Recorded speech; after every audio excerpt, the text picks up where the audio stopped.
Warm Scottish welcome to our panel today, the role of nuclear energy in a net zero future. I am absolutely delighted to be your host today. My name is Hannah Patterson.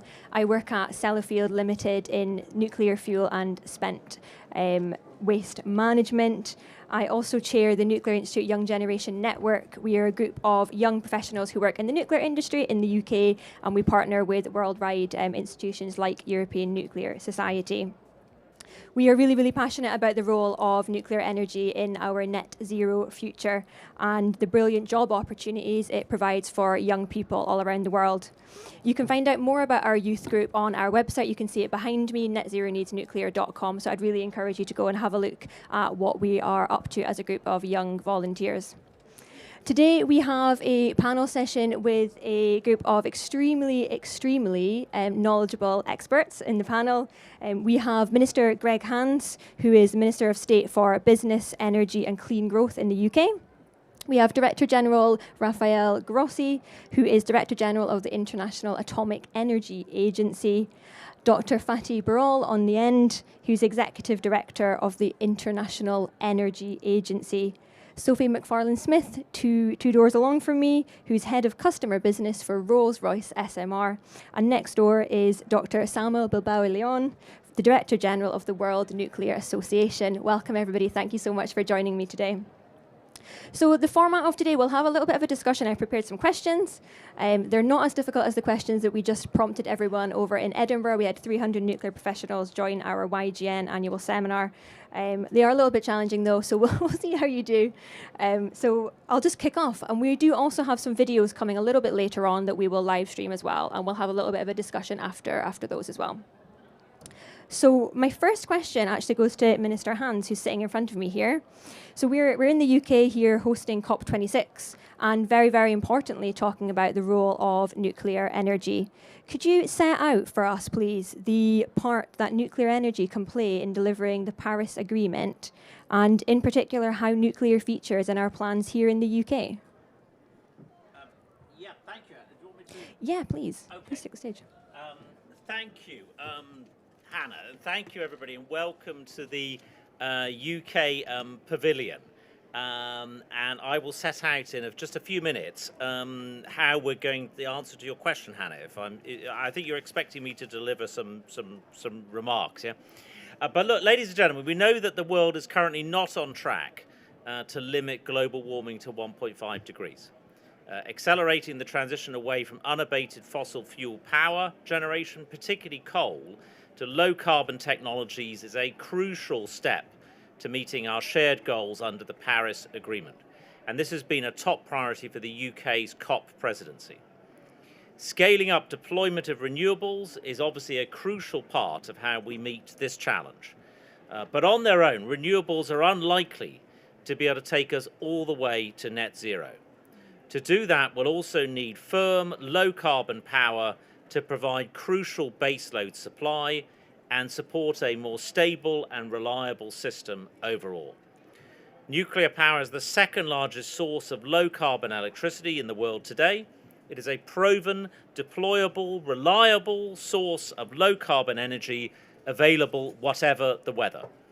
And as such, it is a very important tool in the toolbox for many nations as we target net zero, including for nations looking to phase out coal. And the UK, I'm a proud co-chair of the Powering Past Coal Alliance.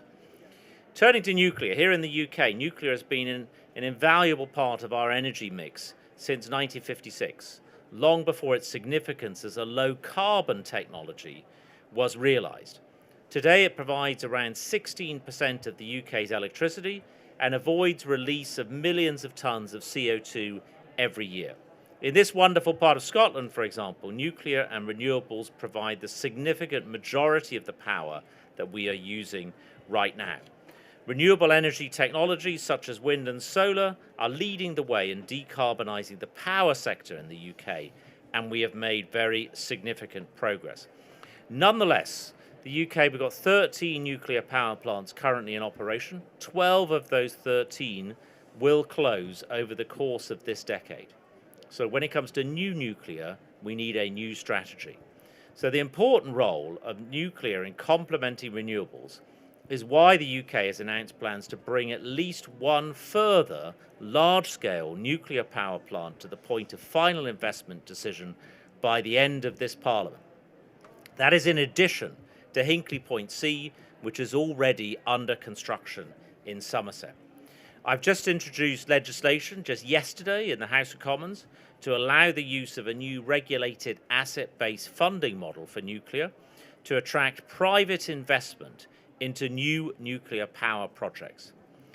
In our net zero strategy published last month, we also announced £120 million to support further new nuclear projects. Innovation is key. We need to harness greater diversity of thought, as well as realizing new construction techniques and reactor designs. One of the nice things about the RAB model is that it allows a more diverse set of nuclear reactors as well. It could be used to finance small modular reactors. It can be used to finance alternative designs of larger reactors as well as bringing in private sector finance, UK pension funds, institutional investors. It's basically a great diversifier of our nuclear capability, the RAB model, to open up further possibilities, greater flexibility, helping to decarbonise hard-to-reach parts of the global economy as well. For example, the development of small modular reactors offers the potential for more easily deployable nuclear power, great to see Rolls-Royce here, in a wider range of sites and for a wider range of issues. And further innovations enable nuclear to provide low-carbon heat for a variety of industrial processes. We recently published the UK's first ever hydrogen strategy, which sets out the role nuclear can have in low-carbon hydrogen production. And that is why we've announced up to £385 million in an advanced nuclear fund to begin making advanced nuclear technologies a reality here in the UK. So given all these factors, nuclear has an important part to play for the UK and many other nations, some of whom you will hear from later. I'm delighted that the UK is hosting this event here at COP26 to highlight nuclear's role in moving to net zero and look forward to the discussion. As I said, we had the world's first civil nuclear power station in 1956, just next to Sellafield. We have a proud UK nuclear heritage. We also, ladies and gentlemen, have a great UK nuclear future as well. Thank you very much indeed. Thank you so much, Minister Hans. Can I ask you one more question? Of course. Thank you. What would you say to people who claim that nuclear just isn't good value for money for people or communities? Well, look, I think you have to go back to the beginning in terms of your energy mix. Renewables have become significantly cheaper. I mean, a major success across the world is making renewables cheaper. The UK, we've had a massive success in our offshore wind programme the last 5 years. Compared to when, as Chief Secretary of the Treasury, I set the parameters for the CFD process in the spending review of 2015, how we were going to deliver offshore wind. In that time, the cost of offshore wind is down 70%. So nobody is denying that renewables have become a lot cheaper. But I return to my earlier point in terms of the base load. What do you do when the wind is not blowing, the sun is not shining, coal is going to shortly be history? How can you provide a good base load? And I think nuclear is exactly a big part of that solution. Obviously, building a nuclear power plant can be expensive. That is exactly why I've introduced yesterday the new RAB model to bring in alternative ways of financing a nuclear power plant, a new build. Also, I think it's fair to say the nuclear sector pays back a lot to society, estimated to contribute about £6.4 billion annually to the UK economy. 59,000 people are currently employed in the civil nuclear sector. Around 2,000 apprenticeships in 2019. So a big kind of pay back to the UK, to society, from the sector as well. So I would say for those reasons, we should take a bigger view and actually in terms of thinking about your energy mix and how do you achieve, particularly that base load, and looking across the whole of the UK economy, how do you finance nuclear better? That is exactly what the legislation that I introduced yesterday is seeking to do. I think for all of these reasons, we can and we must make nuclear affordable for the UK, as indeed I would look to see other countries around the world doing the same. Thank you so much, I've got Minister to go, Hans. unfortunately, but That's I'll okay. leave you to run what looks like an excellent panel. Thank you so much. Thank you. I'll move across to Dr. Burrell, if that's okay. Dr. Burrell, your organisation, the IEA, introduced a roadmap earlier this year on how we get to net zero. And recently, I think it was just last month, I saw another report showing that our direction of travel is looking difficult to get to net zero. Given the scale of the challenge, what is the range of technologies you think we need to put us on the net zero pathway? Thank you. So, in order to reach net zero, first of all, it's a Herculean task, I should tell you. It's not everything so easy. We come here, decide we go to net zero, and tomorrow it's net zero. It's not like that. It's a Herculean task to transform the entire global energy infrastructure and change the major dynamics. So we have two jobs, very roughly summarized, and in both of them, nuclear has a role. The first one, especially in the next 10 years is crucial. What the scientists tell us is 2030, we have to reduce the emissions by 50%. Big challenge. So, next 10 years, massive expansion of the technologies which are already with us today. What are those? Solar, wind, hydropower, electric cars, and nuclear power, and energy efficiency. These we know, these we all use, but massive expansion of this need to happen in entire world, not only in the advanced economies, but in the entire world. This is number one. This is not enough. Number two, there are technologies which are not yet part of the market, but under development. So we have to push the button today in order to see that those technologies are becoming part of the market. What are those? Different hydrogen applications, advanced battery technologies, different carbon capture technologies, including direct air capture, and new nuclear technologies, including, in my view, a big chance, big opportunity, small modular reactors. So therefore, I would see that we may need to make use of nuclear in both of these homeworks we have, but one issue that Mr. Minister mentioned, I want to refer to that. We should not also forget that in some countries, in Europe, in Japan and the United States, a little bit in Canada, there is a discussion about the existing nuclear power plants. Lifetime extensions of the existing power plants, nuclear power plants, is one of the cheapest option of zero emission technology. So we shouldn't forget that one as well. And I think I put this also in the first category to make the most out of the existing zero emission technology. So these are two areas that we see the nuclear can help to bring the world to a net zero goal. Of course, helping the flexibility of the electricity markets, being a good partner to renewables is an additional factor here. Thank you so much, Dr. Burrell. And I'll just turn to you, Director General Grossi. So we've just heard from Dr. Burrell that we need a range of technologies working together to phase out coal. Can you tell us a little bit more about the role that nuclear should play in that, please? Well, I think Dr. Burrell explained something which we see there, and on how nuclear can play a role that, in a way, one could describe as that of an articulator. Because in nuclear, and depending on the kind of market we're talking about, depending on the country we are describing, the minister was talking about what the reality is in the UK, and of course it's different in different places.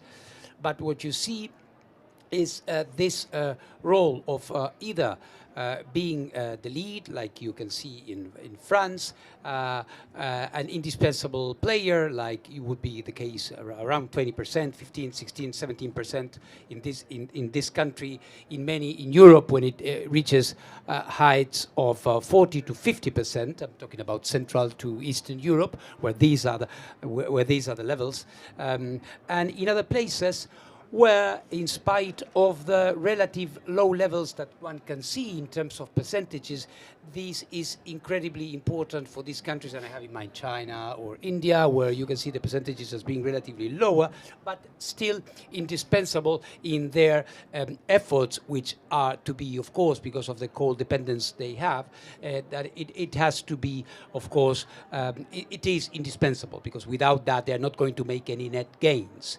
And then, of course, we have this area where, as Fatih was describing now, the small modular and other reactors. And I think here in the panel we have good representatives of what is going to happen. And I would like to indicate here that we see this coming on into the market, and we've heard announcements here and now in Scotland about interesting partnerships that are being forged right now. So for those who say nuclear or new nuclear has no place in the effort in this, in this leg of the race, perhaps I think they should revise that concept, because it is clear that in this whole metabolism, nuclear is going to be playing a very key role. This is how we see it from the IEA. Thank you, Director General. So there's currently over 400 operating nuclear power plants in the world in over 30 countries. You did mention there a few countries that are looking at more nuclear. Can you give us a little bit more examples, please, of other countries that are looking at new nuclear? Well, oh, yes. Your country, Fatih. I think it's an example in Turkey where we see a very important program coming along. We see also important, even from a political point of view, examples like Egypt, where 4 nuclear power plants are being built right now as we speak. We have the cases already concrete of the United Arab Emirates, where we see a reality there which is real. In the case of the IEA, because of our role, which is different from industry or the leading analysts, we are enablers also of that. And I can tell you that, for example, well, I have just finished a panel where Ghana is clearly moving into nuclear. Kenya could be another case where we see this interest. And then in Central Asia and the Caucasus, Uzbekistan is another example. In Latin America, we see more nuclear coming in Brazil, in Argentina as well, in Mexico consolidated. Frankly, and I didn't mention more in Eastern Europe because I don't want to be redundant, but as you can see, it's very diverse. It is every continent. It is every even political system. I was amused to see how some pundits are talking about nuclear in connection with some political systems, as if this was, more akin to certain systems. Nuclear is everywhere, and will be even more. Thank you so much, Director General. So I'll turn to you now, Sophie. We've heard quite a lot from our different speakers today about the exciting developments that are happening in the nuclear industry, not least in the UK. So how do these developing technologies further enhance nuclear's role in decarbonisation? So I think the new technologies do have a really big role to play, and as the other panel members have clearly said, they can really accelerate the take-up of nuclear around the world. So I think one thing we all know is that nuclear is a great source of low-carbon power. It's reliable, we know it works, it's been working around the world for decades. What we need is more of it, and we need it quickly. And so the innovations that we need to bring forward first are those innovations that allow nuclear power to be used in more locations, by more countries, by more users around the world, and we need that fast. And that's where small modular reactors in particular, and reactors like the Rolls-Royce small modular reactor come into play. We're designing reactors that can be factory fabricated. We're designing reactors that are standard. We're designing reactors that can be used in many more locations around the world. And and can be constructed in a lower risk way to make them easier to construct and also more affordable to many more countries, but also many more industrial users. So firstly, those are the innovations that we need to see, the innovations that make nuclear power much more widely available and much more affordable and more investable by countries and companies around the world. So after that, we obviously get more advanced nuclear reactors, more advanced modular reactors, different types of technology, and moving towards fusion that, again, in the future will enable us to do even more with nuclear power. But in the first instance, it's about just having more of it quickly and in more places around the world. Thank you so much, Sophie. And what is the potential for things like SMRs in emerging economies? So I think SMRs are really vital in terms of not just for grid electricity, both in existing nuclear states, but also in emerging technologies. The approach that we take in terms of the deployment of them means, and the affordability of them means that they can be used and considered by more countries around the world. And you don't need to be an existing nuclear state to be able to consider adopting an SMR technology, especially when we can now provide a turnkey project, provide the entire power station as a single plant, which means you don't need to develop lots and lots of indigenous capability. You can do, but it's not a pre-requirement for certain countries. So I think that's really important. But the other thing to consider is the industrial applications.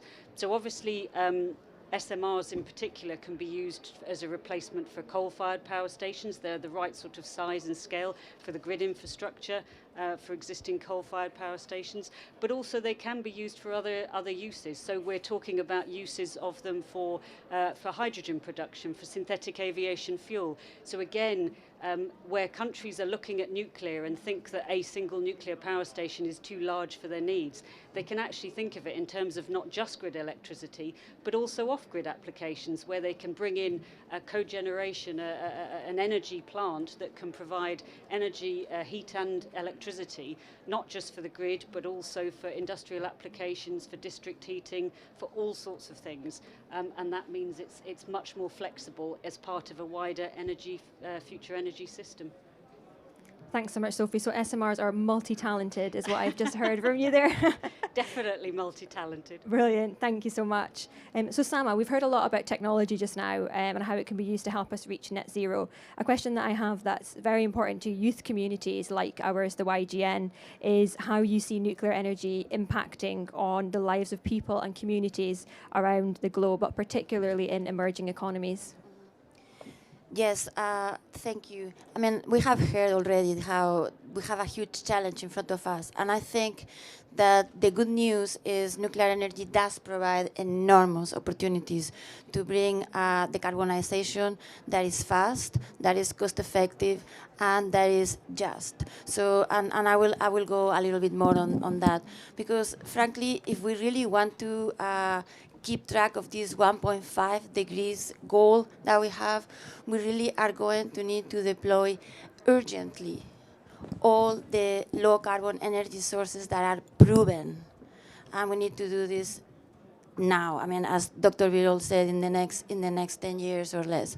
So in that sense, nuclear energy is going to be absolutely essential for this fast and massive decarbonization. So as we just heard, small modular reactors and large reactors and also existing reactors, they have enormous opportunities. Obviously, we know they already produce the largest amount of low carbon electricity in all the OECD countries, but they are also able to produce many other things. Like, as we heard, we can produce fresh water, they can produce district heating and cooling, they can produce heat for industrial applications. We can produce hydrogen that, as we know, can be used by itself in many industrial applications, or we can use it as ammonia or as synthetic fuels for the decarbonization of the shipping industry or perhaps even the air travel industry. So the opportunities are enormous. And you know, the good thing is nuclear energy can be used by all countries of any income. So in fact, if you look at the 30 of the 39 more recent nuclear reactors that have been deployed in the last 5 years, 30 of those have been deployed in emerging economies. So this means that obviously small modular reactors open new opportunities, but the current generation of reactors are already there helping us do that. So like, for example, if you look at China, in the last 10 years, they have added 40 new large reactors. So only those reactors would be enough to power 100% of the electricity supply of the United Kingdom, and this would be around the clock electricity. So that right there tells you that this is an enormously wise investment on clean infrastructure that, by the way, is going to last for the next probably 100 years. So this is a very wise infrastructure. And then, for example, we have Bangladesh, which is another country that is already working on the first 2 nuclear reactors. So when these 2 nuclear reactors are operational by 2025, they will have added 20% more clean, reliable, around-the-clock electricity to their grid. And this is going to make enormous benefits to every Bangladeshi. So, having electricity 24/7 is going to make a huge difference because they are going to be able to study at night, to have the benefits of culture and entertainment, to have a fridge that provides you with nutritious food. Fresh water. All those things are going to be absolutely instrumental for many Bangladeshis that today do not have access to this 24-hour a day electricity. Amazing. Thank you so much, Sama. And let's talk a little bit about investment in nuclear then. So how does investment in nuclear help to facilitate a just transition to low carbon? Yes. So this is something that we mentioned before.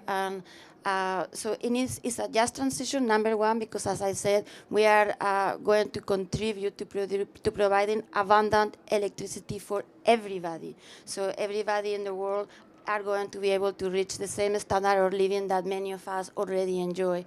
But also, another way in which this transition is going to be just is because we may be able to use nuclear technology to repower, for example, fossil fuel economies. So, like, for example, we heard already existing coal units could be repowered using new nuclear power plants, and that will ensure that communities that otherwise might have been left behind, because obviously we are trying to get away from this fossil fuel economy, they are going to have an opportunity to actually continue thriving and continue having long-term jobs that are high quality and that are very significant for not only the host community for the unit, but the entire national and regional economies. Thank you, Sama. So I think we've heard quite a good overview of the UK's plans for new nuclear, and we've touched quite a lot actually on international countries' plans as well. I'd like to talk a little bit more about why nuclear power matters for people, community, and the planet. We were a bit limited in space, as you can see, it's quite a little room here. So we have managed to get video contributions from some of our international colleagues. First of all, we have a video that I'd love to play for you from Ambassador Johnson from Ghana on why nuclear power is important. So please could we play that video? When Ghana laid the foundation of its atomic reactor in the early 1960s, it did so with a clear understanding that the safe and responsible development of nuclear energy promises the greatest economic source of power with profound transformation for humanity.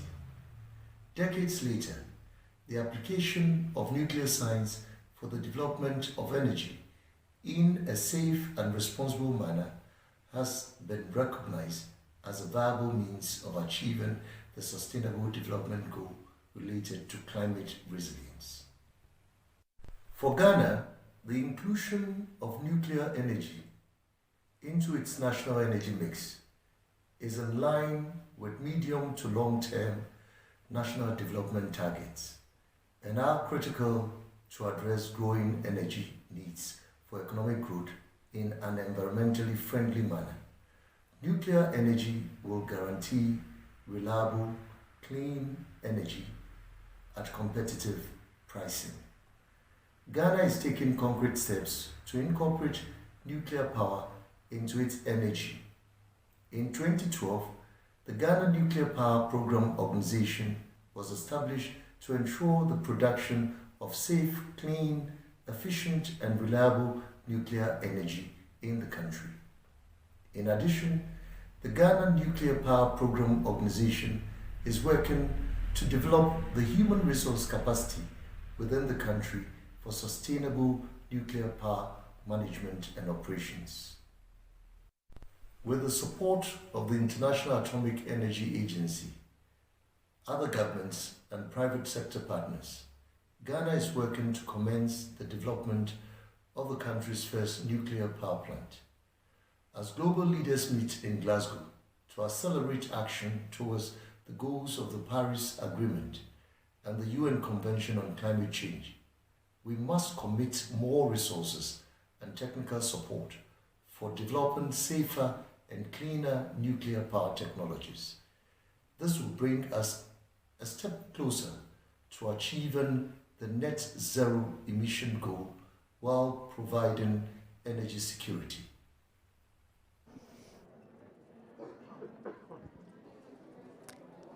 Thank you very much. So one of the things that Ambassador Johnson mentioned there was the Sustainable Development Goals and how nuclear can contribute to them. So I wonder, perhaps, Sama, you'd like to expand a little bit on that? Yes, no, I think that that is one of the very good news of nuclear energy, of course. As I mentioned earlier, most of these nuclear, I mean, even historically, if you think about it, large nuclear development project, infrastructure projects have been a source, have been able to catalyze a lot of economic development in many countries, because obviously we are going to see a lot of long-term jobs, high-quality jobs, that are going to last for many, many, many years. And again, it's not only the jobs on the actual community, but it's the overall socioeconomic development that can be at a local level, at a national level, and at a regional level. And as I mentioned earlier, I mean, opportunities to repower the fossil fuel industry also. Thank you, Sama. I wonder if Director General Grosso, you'd like to add anything about the Sustainable Development Goals and how nuclear can play a part. Well, I think here I could, in terms of clean energy and what it can bring, I think Sama was providing a very telling description of what it can do. And but I would like to say that, and perhaps remind you of the other face of what nuclear science and technology does, and especially through the IAEA, because science and technology and nuclear applications, not necessarily electricity generation I'm talking here, but I'm talking about applications, are essential on the other side of what we are looking at here at COP. One thing is mitigation, but adjustment. Adjustment is enormously important as well, and through nuclear applications and science we can make sure, for example, that countries develop, drought or heat-resistant crops, and this is something people don't know that the IAEA does for its 173 countries through its laboratories. It has to do with the fight against ocean acidification, which is something we also do through isotopic techniques at our marine environment laboratories in Monaco. It has to do with medicine, nuclear medicine, radiotherapy. We have all, I'm sure, unfortunately, been touched in our families one way or another by this. And this is, again, something that nuclear does for the many. Water management. Large countries in difficult parts of the world would not know whether they can tap of the resources of their aquifers if it wasn't for the application of nuclear science that can give them an exact idea of whether there is arsenic in this water and they are going to be poisoning their children as it happens.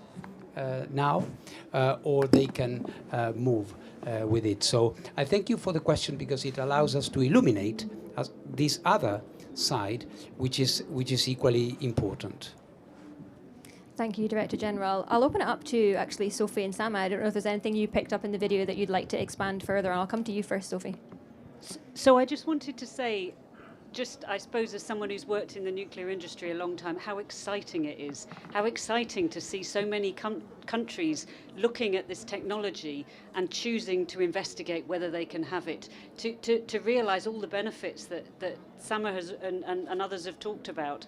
It's really exciting that we can use this technology that we know is good and we know works, and we can bring that to improve the lives of so many people around the world. I think it's something that we should definitely aim to do, and I think it's something that will really support the world in realising its net zero goal. So I think it's hugely exciting. Completely agree with that. Sama. Well, maybe a small addition, because we've touched on many of the important things. But one thing that perhaps is unique to the nuclear sector and the nuclear community is the fact that we really are a family. So we heard from Ghana how they have already been collaborating very closely with the International Atomic Energy Agency, that has been giving them advice to walk this path that they are walking. But of course, the global nuclear industry will be along with them, and they are, obviously, we from the World Nuclear Association, we have collaborated with many newcomer countries that are starting this path. But then, as they already become a part of the nuclear family and they are already operating reactors, we have other organizations such as WANO, such as other organizations that are continue to support this newcomer country and hold their hands or help them as they need it. So I think that this international collaboration and makes the global nuclear sector a little bit unique. Fantastic. And you mentioned there a number of countries looking. Do you have like a figure how many countries are looking at potentially new nuclear, roughly? It doesn't have to be exact. Right. Well, there is, right now, there are, I think the number is 150 new nuclear projects that are even on the books or planned in many countries. And I don't know exactly the number, but I think it's probably in the order of 50 countries that are, again, there are different levels of advancement, but there is a lot of countries that are very seriously looking into nuclear. But of course, well, there are challenges, as we know, so that is maybe something that we will discuss later. On that note, I think it's very important to be reminded of something, because while we are, of course, quite happy and we have this sense of anticipation about the possibility that is there. You may know that my agency is also known as the nuclear watchdog. And we sort of like that when it comes to proliferators. So it is important to know that we in the IAEA have an institution that is going to be looking into the safety, into the security of all these projects, in particular when it comes to the newcomers, because we have to think with all this enthusiasm that we have, and we are helping them in every possible way. Dealing with a nuclear program is not an easy feat. You have to build, in particular in these countries, you have to build, sometimes from scratch, a regulatory capacity, the ability for these countries to ascertain whether the safety standards approved by their national regulators and by the IAEA and the security guidance that we have is being applied to the letter.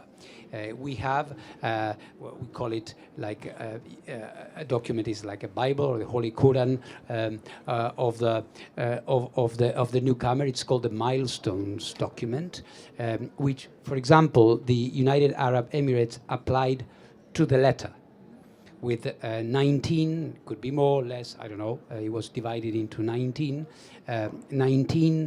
steps, phases that they have to go through until they are able to do the job properly. So I think nuclear safety is fundamental, and I think it is important that in this panel, which is a panel of positivity and promotion, we always bear in mind that we had accidents, that these accidents should never be reproduced to the extent possible, that there is in the phenomenon of terrorism a new threat that we have and that we have to deal with through what we call nuclear security as opposed to nuclear safety. And there is also, of course, the non-proliferation issue. As when we think about, Sama was saying 50 countries, maybe out of them,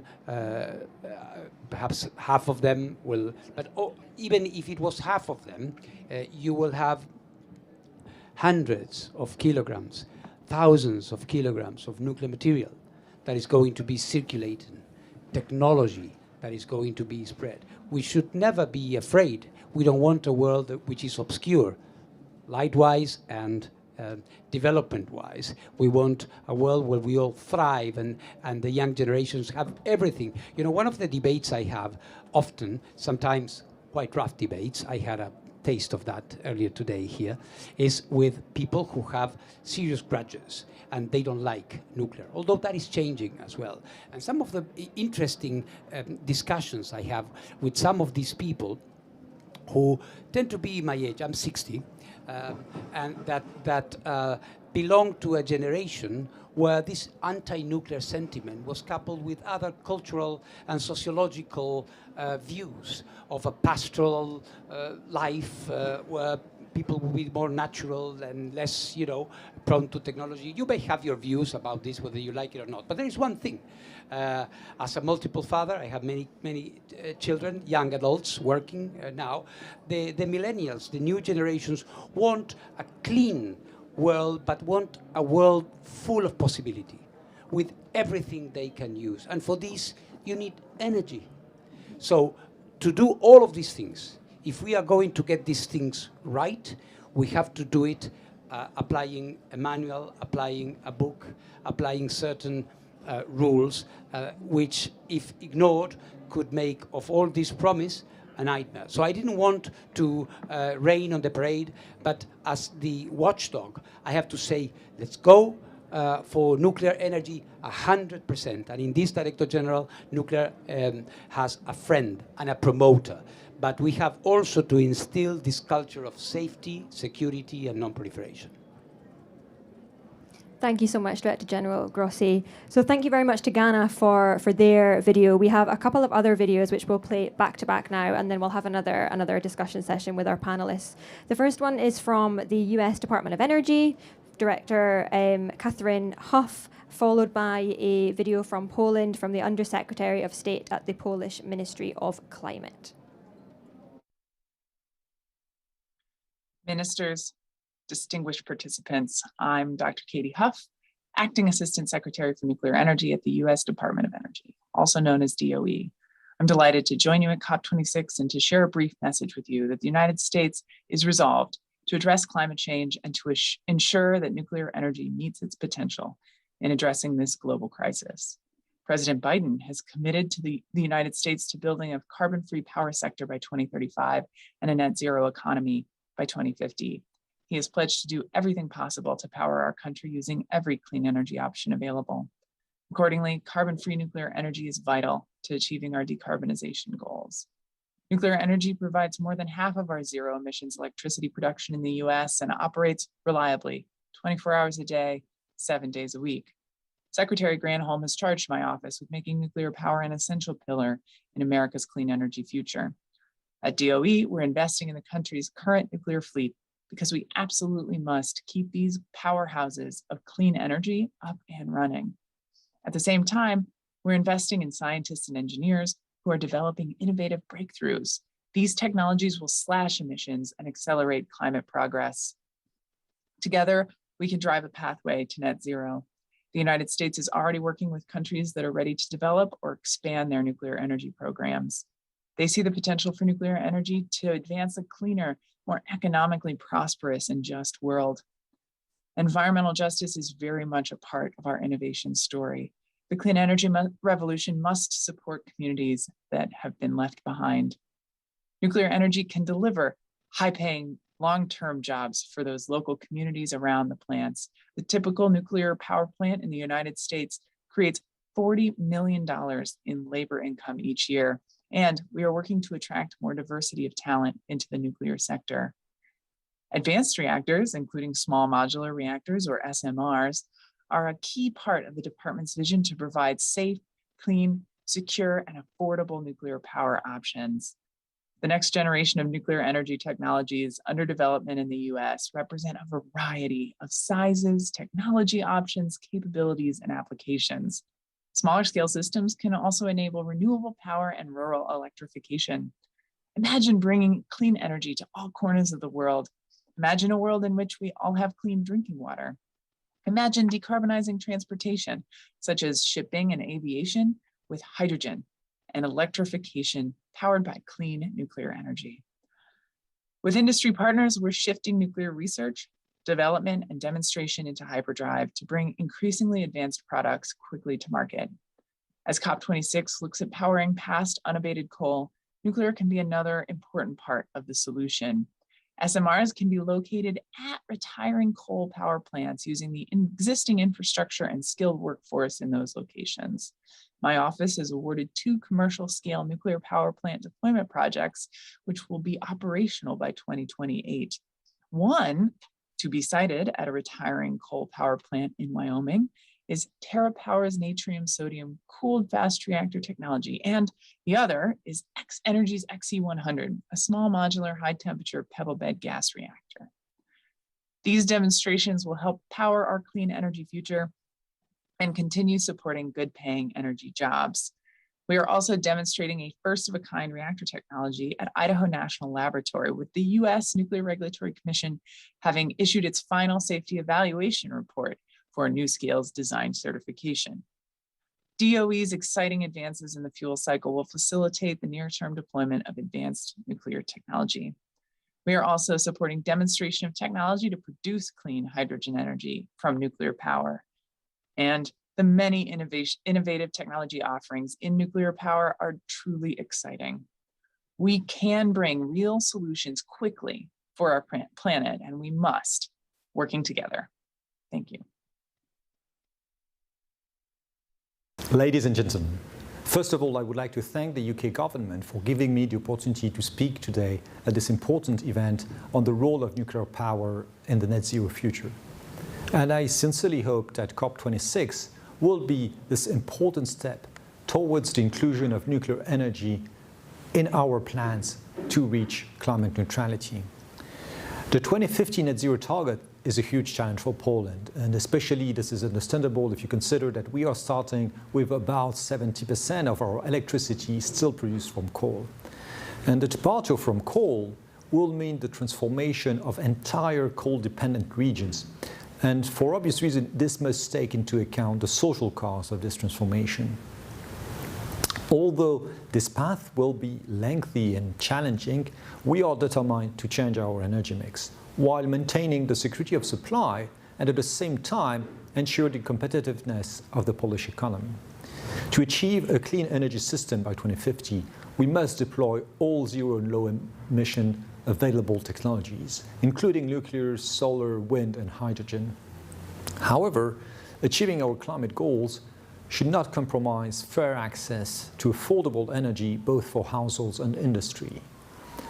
Otherwise, we will be dealing with energy poverty in our societies, and we will be further weakening the European industry. The fast deployment of renewable energy sources has to be accompanied by the development of zero and low emission baseload capacities in order to ensure security of supply and to keep the costs in checks. Otherwise, intermittent sources without a proper balancing with stable sources will dramatically increase the system cost. The benefits of nuclear energy go well beyond the power sector. Carbon-intensive industries can be decarbonized to a significant extent, but it requires access to low-cost electricity. Nuclear power plants can facilitate this transformation if they are built and operated on a cost-price formula. To streamline the deployment of the nuclear power sector in Poland, we have adopted this year the Polish energy policy until 2040. And it is confirming that nuclear power will be a vital part of our new clean energy mix. It will help replace all coal-fired power plants, and it will also allow renewable energy sources to be steadily deployed. Our program envisages 6 to 9 gigawatts of nuclear power generation capacity to be put into operation by 2043. And we have the plan to finish the construction of the first unit by 2033 and then deliver a new unit every other year. Adopting the update of the Polish nuclear power program has also enabled us to boost our activities domestically, related in particular to human resources development for the nuclear power, to support domestic industry in preparations of the construction and operation of nuclear power plants, and also to strengthen the nuclear regulatory authority. Nuclear power will contribute to the creation of a new innovative industry branch in Poland with thousands of highly qualified workplaces. We are also looking at advanced nuclear technologies such as high temperature reactors to cover the need for industrial heat generation. The use of heat from high temperature reactors may also allow for the production of hydrogen. It is clear that nuclear energy has a key role to play on our track to climate neutrality. Unfortunately, this contribution to fighting climate change is not always correctly recognized. And supporting only selected technologies will act to the detriment of the market as a whole. And that will be the case if we exclude nuclear power from the spectrum of possible technologies. The decision on the inclusion of nuclear power should be following a science-based approach, just as we've seen recently in the reports prepared by the Joint Research Centre of the European Commission and also by other well-known international organizations. And we are glad that more and more governments are ready to speak up to support nuclear power development.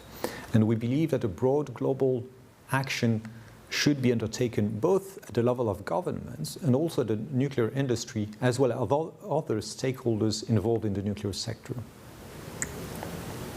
In conclusion, let me underline that governments should also support the extension of the applicability of nuclear power beyond electricity generation in fields such as hydrogen production and heat generation. And I have absolutely no doubt that nuclear power must be included in the spectrum of possibilities if we want to reach climate neutrality. Thank you very much. Thank you so much to our video contributors there. So we literally just heard there that over 70% of Poland's energy comes from coal currently. So can we actually just simply repurpose coal assets? What's your views on that, Sama? Well, I think it's a little bit more complicated than that. But I think that for the most part it is really true that it would be relatively easy to take advantage of the infrastructure that already exists in coal sites and replace the fossil fuel unit for example, a nuclear unit to power that site. And again, the other thing that I think is very important is not only the infrastructure on the site itself, is the fact that there already exists expertise and technical experience in that area to run those fossil fuel units. And obviously there may be additional expertise needed for a nuclear unit, but certainly there is plenty of that expertise already in there. So I think that is definitely doable, yeah. Thank you, Sama. We also heard there that Poland is expecting nuclear to create thousands more green jobs. Would any of you like to comment on job creation from nuclear? So, if if I could make a comment about the types of job creation, and I think the different types of nuclear do create different types of jobs. So of course there's the operational jobs, which are hugely valuable to the communities around the plants, and valuable for decades, 60, 70 years we're talking about in terms of operational jobs, but also the jobs during construction and manufacturing. And one of the approaches that the SMRs takes is to actually move more of those jobs towards factories and factory production, which means that actually once we set up the factories and the supply chain, those factories and supply chain become communities in their own right, and they last for decades and for generations, and provide stable, long-term, high-value jobs in single locations. And those factories can support the deployment of nuclear power stations in country, all around the region and all around the world. So I think the different types of nuclear bring different types of jobs and different types of advantages to the community. And again, in all cases, they're long-term, high-value, high-skilled jobs. Thank you so much. I'll open it out to any comments that you have on the US and the Poland videos. Maybe I'll start. I think one of the things that maybe caught my attention, which I think is very, very important, is the fact that while the nuclear industry obviously around the world is working very hard to deliver all these very interesting technologies, I mean large, small, I think that we need to remember that it is very important to have a concerted effort between the government and the industry. And I think it is very important for governments to provide support and certainty when it comes to the long-term deployment of nuclear. And when I say support, I don't necessarily mean financial support. In some cases that may be necessary or important, but for the most part what is absolutely indispensable is for governments to instill confidence in the nuclear industry per se, but also in the policy making experts, also in the financial community, because that is going to allow us to have a long-term plan for the energy mix as a whole, obviously, but obviously the nuclear portion of that energy mix in particular. And also that support is going to be essential to create, maybe open opportunities for low-cost financing for nuclear power plants, to maybe redesign energy markets that we all are noticing right now when we are seeing our electricity bill that are not very functional, so in fact are dysfunctional. So we need to adapt those markets to the energy systems of today, and actually the energy systems of tomorrow that don't look anything like the ones that we have today. And then finally, of course, and that was something that was mentioned earlier by Director General Grossi, which is the importance of streamlining the regulatory frameworks. That is going to be also super essential. So I think all those things were somewhere in there in those videos, and I think they are very important. Thank you, Sama. Can I come to you, Director General Grossi? Well, I think many important contributions here, very good ideas. The evolution of nuclear in every sense, meaning long-term operation that was referred to before, keeping the fleet, as we could put it more simply, maybe, and also moving to SMRs, will require an adaptation, and we should not overlook this factor. I think, Sama, you were perhaps partially referring to that when you talk about regulation and the need to streamline.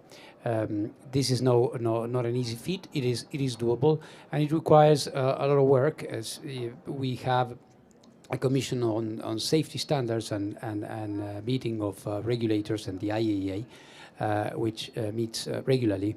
And what we are trying to do is help countries align in this way.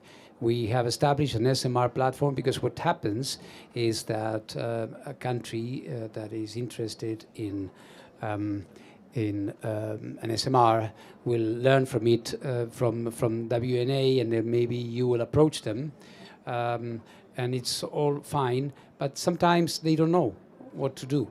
And actually, what happens is very frequently that in that they don't have the ability to have this 360-degree look at what is necessary to get it right, and for the sector in general, because we will have to be moving as a whole in the regulation area, in the waste management area, as we were having this conference here.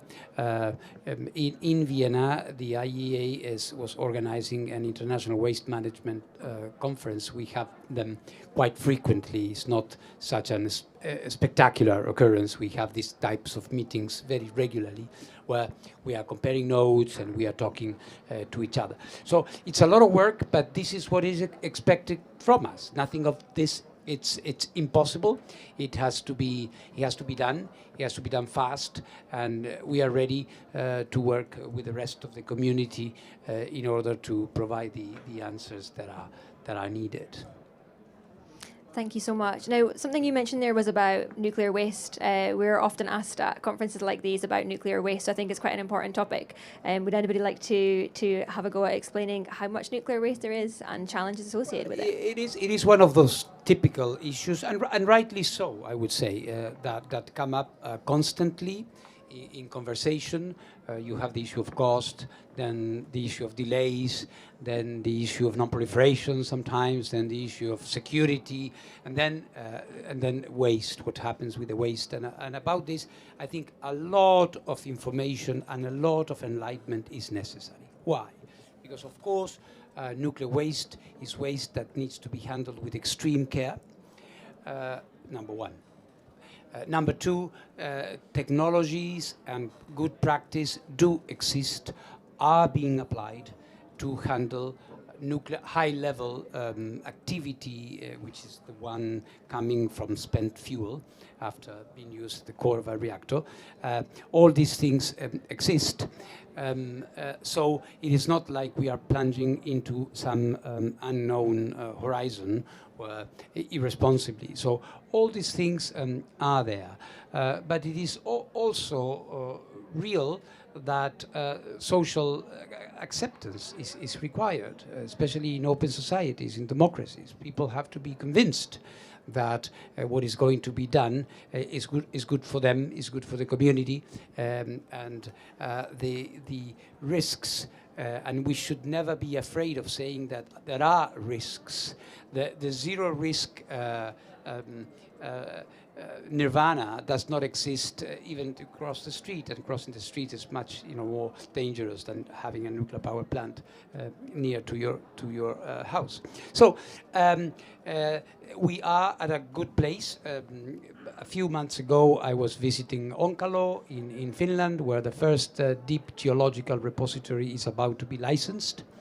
And I've said this is going to be a game changer, not because other countries have not been thinking about this. Many countries, including here in the UK and the United States and everywhere, have been looking into this. But of course, it's a little bit like with the SMRs. Until you have one and you see it's working and you see it is a good instrument, there will still be doubts. There will still be questions raised. And in this case, I think we will be fine. In general terms, I would say now moving away from the technology which exists, as I say, and to the nuclear waste in general, it is often ignored that the volumes we are talking about are very limited volumes. I like to give examples because examples are much better than long explanations. And the typical example of the entire volume of nuclear waste of the entire fleet of the United States of America after 60 years of operation would feed into a football stadium, and not a big one. And that is all. And here in the United Kingdom is much less. Of course, it's not the volume that defines, because people may say, well, but a very small amount of nuclear waste, unprotected nuclear waste, you can have a disaster. Yeah, clearly that is the case. But what we are seeing here is that this is a very manageable problem. It's something that is managed. There hasn't been any inconvenience in the past 60 years or so with nuclear waste. So it is an issue that needs to be, and here again, if I can be a bit self-reference here, the role of the regulation, the role of the international regulation is fundamental. So countries, when they deal with the waste they are generating, do it responsibly. At the same time, we must also recognize that with advanced reactors, with new reactors like SMRs, the volumes, of course, go down in terms of the amounts that you are going to be handling in this way.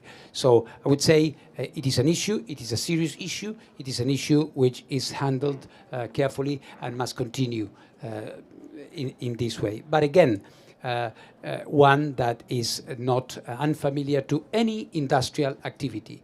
Okay, you have a small chemical plant or pharmaceutical plant or whatever, and you would have similar, if not worse, dangers. And this is not bad. It is all up to the way in which you deal with it. At the end of the day, it's a matter of cost-benefit and responsible and professional handling of the matter, and informing, being open to the debate, even if the debate sometimes can be uncomfortable, but society deserves and needs to be informed so people can take their own decisions. I just wanted to make a quick comment about the waste and the nuclear industry. So the nuclear industry is not allowed, certainly in the UK, we are not allowed to put a spade in the ground and build a nuclear power plant unless we know how we're going to manage the waste, and unless we know that we've got funding put aside to manage that waste. So how many other forms of energy generation have the same approach to their waste? So it's absolutely right, we do generate waste, same as many other industrial processes, but we have a plan for managing that waste, and we are responsible about how we manage that waste. And I think that's something that will continue and strengthen as we go forward, and we will find new ways of managing that waste. But as a colleague of mine said at another nuclear event yesterday, if the coal industry had had the same approach as the nuclear industry, would we be having a COP session today? Would we need a COP session if actually every single form of energy generation behaved in the same responsible manner as the nuclear industry behaves?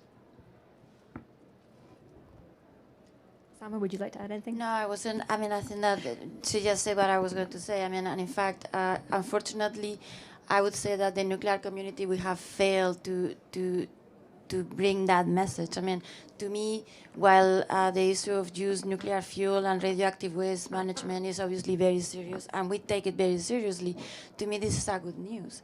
Exactly for what we just heard. How many other industries can say that they know exactly where every ounce of waste that they have ever produced is?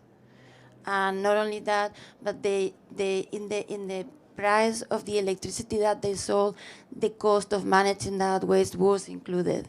So to me, that is a good news story, but I don't know that we have done a very good job telling it. So, yeah. That's okay, that's why we're here today. You just did. Thank you very much for all your contributions today, and from Dr. de Burrell and Minister Hans as well. Thank you very much, Director General Grossi, Sophie and Sama, and also for our video contributions as well. I'm going to actually let you have one final comment before we go to closing remarks from yourself, Grossi. Is there anything you would like to add, Sophie, that we maybe haven't covered today that you think you'd like to get across to the audience? I think, again, just to reiterate the message that this is a really exciting time for the nuclear industry. There's huge interest and there's huge potential, and I think we've got a great opportunity to bring this technology to the rest of the world and use it to really help in the fight against climate change. So I think these are really exciting times, but we have the technology and the capability to be able to deliver. So I think it's really good. Thank you. And Sama, any last words from yourself? Well, maybe the only thing that I would say is maybe try to bring in all of you and hopefully on the negotiators that are here these next 2 weeks to try to bring a sense of urgency. Because obviously, as Dr. Birol said, we need to do something. We have 30 years, but 30 years, we cannot wait for the year 29. We need to start working on this now.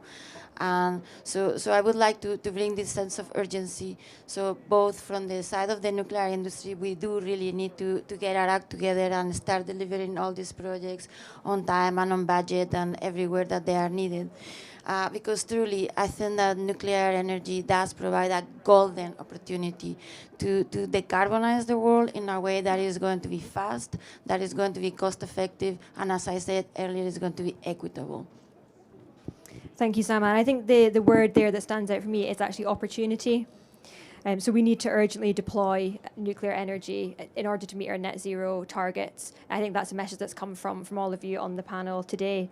We've also heard today about the advanced modular reactors and small modular reactors and the opportunities they provide, not just producing electricity, but producing hydrogen and synthetic fuels, for example, and many, many more, because they are multi-talented technologies. And it's all about creating a cleaner and more prosperous world for my generation and all the generations to come. Nuclear also meets all of the UN Sustainable Development Goals. And there's a fantastic paper actually from the IAEA recently published, which I would really recommend you go and have a read if you haven't already. So once again, thank you very much to all of our panelists. It's been a really, really interesting discussion, and quite rightly bringing nuclear to the forefront of our discussions here in the UK and in my favourite place, Scotland, as you can tell. I'd like to welcome Director General Grossi to give some closing remarks for our panel today. Thank you.